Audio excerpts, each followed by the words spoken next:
ہم ختم نبوت پر یوں پہرا لگائیں گے، یوں پہرا لگائیں گے، قانون نبوت پر، قانون نبوت پر دربار لٹائیں گے، دربار لٹائیں گے۔ یہ بات بہت مشکل ہوتی ہے کرنا۔ ایڈیشنل ڈائریکٹر جنرل FIA ابو بکر خدا بخش نام ہے اس کا، وہ اس وقت قادیانی ہے،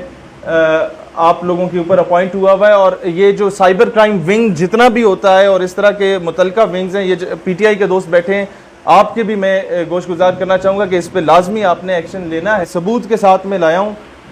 ممتاز قادری شہید رحمت اللہ علیہ کے مزار سے تھوڑے سے فاصلے پہ قادیانیوں نے 33 کنال 7 مرلے پر مشتمل زمین خریدی ہے، جس پر وہ اسلام آباد میں اپنا مرکز بنائیں گے۔ سارے وہ ان کے جو ایگریمنٹ سائن ہوئے ہیں وہ اس میں ہیں، اور اس مرکز میں بیٹھ کے کیا پاکستان کی آئیڈیالوجی کے بارے میں بات کی جائے گی، کس طریقے سے وہ ہمارے تعلیمی نصاب پہ آ کے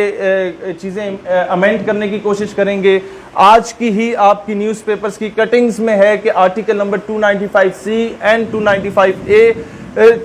and 298 should be excluded from the Constitution of Pakistan۔ یہ امریکہ کی جو ریکویسٹ آپ لوگوں کے لیے، ریکویسٹ تو نہیں، وہ آرڈر ہے، اور ڈائریکٹلی اور انڈائریکٹلی اس آرڈر کو وہ اوبے کرنے کی پوری کوشش کریں گے۔ لہٰذا دس از دا رائٹ ٹائم کہ ہم اس پہ ایک اسٹرانگ نیریٹو دیں، کیونکہ یہ ہماری پلس چیک کی جا رہی ہے۔ اگر کسی کو اسرائیلی جھنڈا پکڑا کے بٹھا دیا جاتا ہے، وہ بھی پلس چیک کی جاتی ہے کہ پاکستانی عوام کا رد عمل کیا ہوگا۔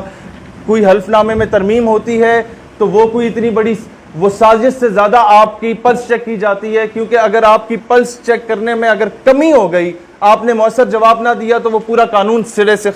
خراب کر سکتے ہیں۔ لہٰذا اس پہ میں ریکویسٹ کروں گا، میرے ایمان کا تقاضا تھا کہ میں یہ چیز آپ کے سامنے لاؤں، کہ یہ چیز میں آپ سب کو PDF کی صورت میں دے بھی دوں گا، اور جتنے ان کے مین عہدے داران ہیں ان سب کا ڈیٹا بھی میں آپ لوگوں کو دے دوں گا۔